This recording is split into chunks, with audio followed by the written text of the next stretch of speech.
Στο όνομα του Πατρός και του Υιού και του Αγίου Πνεύματος, in the name of the Father, and of the Son, and of the Holy Spirit. Amen. Good morning. Kalimera. It is a beautiful blessing, as always, to be together and pray and worship with every single one of you.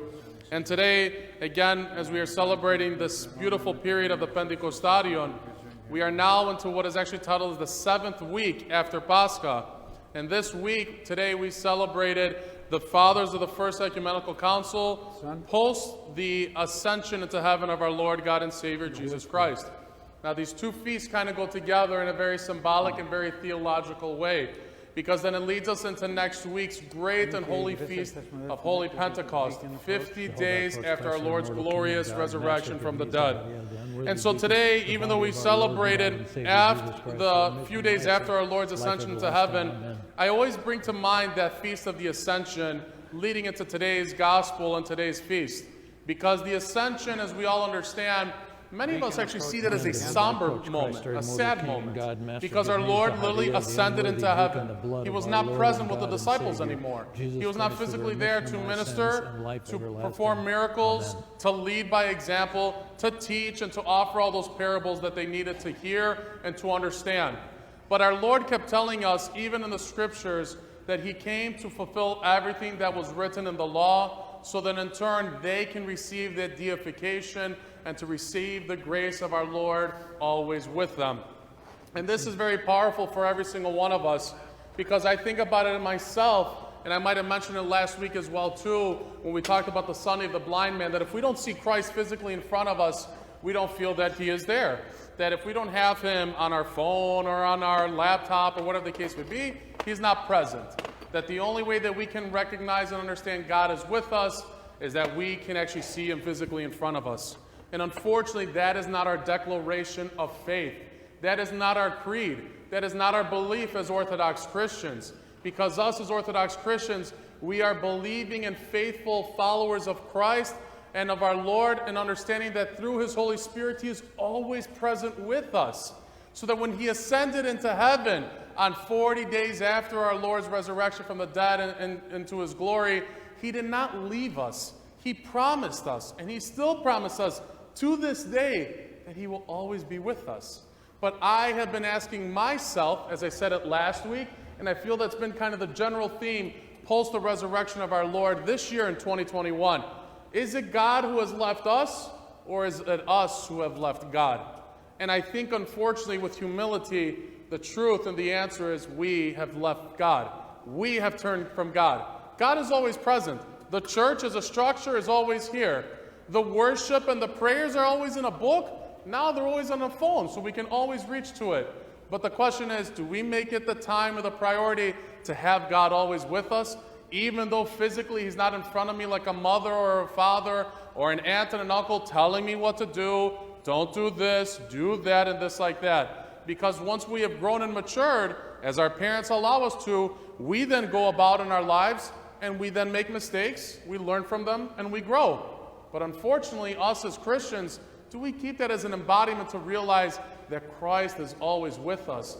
Now imagine 300 years later, after the ascension into heaven, where the holy fathers of the church throughout the whole world at this time were trying to figure out how to keep the church stable. There were heresies, there were discussions, there were uprisings, there was confusion throughout the world.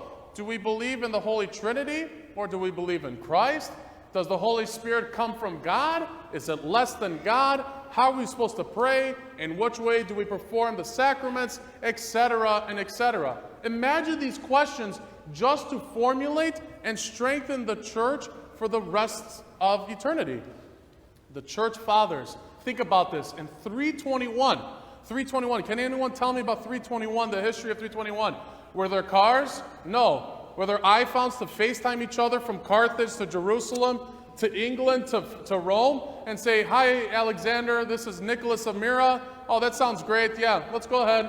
Let's zoom in. That sounds great. Everything's good. The church is all set. Have a great day."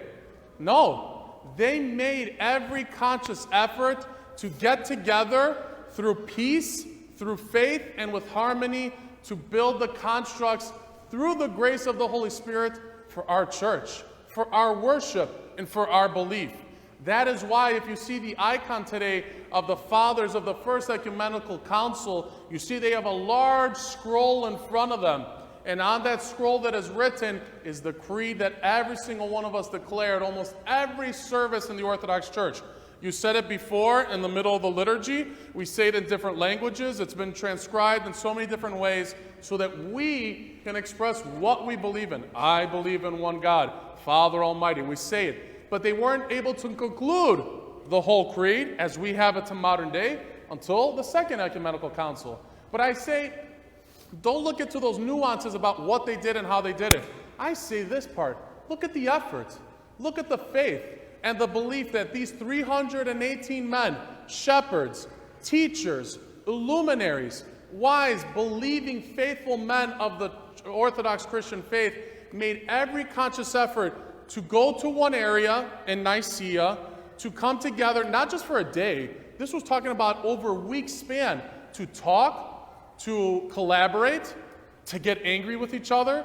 You do realize this is the moment where Nicholas, Bishop of Myra, literally smacks Arius across the face because of the blasphemy that he uttered. Then he got in trouble, but then in turn, we saw through his forgiveness and apology, everything come to that manner. But think about these efforts. Think about that zeal. Think about the priority to have God in their lives. Was God physically present in front of them? The answer is no. He wasn't physically in front of them saying, do this and you will be fine. Why do we, 2,000 years later, have such a great struggle to know what is right and what is wrong in life?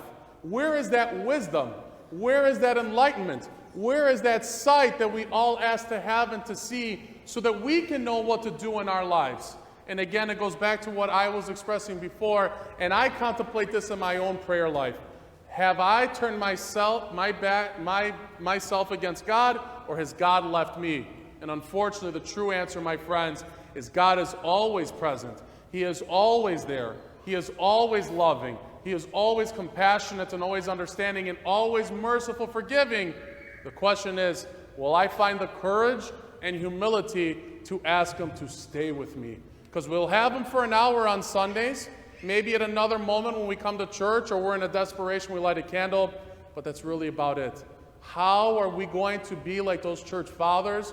How are we going to be like those disciples who become apostles to spread the light of God into the world? Not just to keep it for themselves and says, I'm lucky, I'm a Christian, I was with Christ. No, they knew their duty and challenge was to spread the light of Christ throughout the whole world. And they didn't spread it with words, they spread it with works. And their greatest works that they were able to spread this, just like the teachers, the saints, St. Nicholas, St. Gregory the theologian, then St. Basil the Great, and then also St. Athanasius the Great, and all of those luminaries of the ecumeny, they did it with compassion, they did it with love, and most importantly, they did it with faith.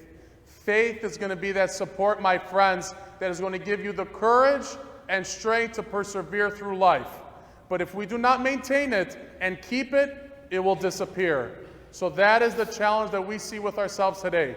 Look to the fathers of the First Ecumenical Council, first as great heralds and heroes of the Orthodox Church.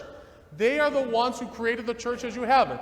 They are the ones who gave us all of these rubrics and typica, how to pray, when to pray, how to have our sacraments, how to worship, how to see each other, how to do this and how to do that, because they cared and wanted to do it for the faithful.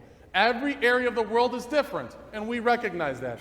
So the question is, if every one of us is different, every one of us is unique, and we have something special about each and every one of us, how do we keep that one thing that is unchangeable, always the same, and always present to stay with us? How do we keep God always to be in our lives? That is the challenge, that is the question.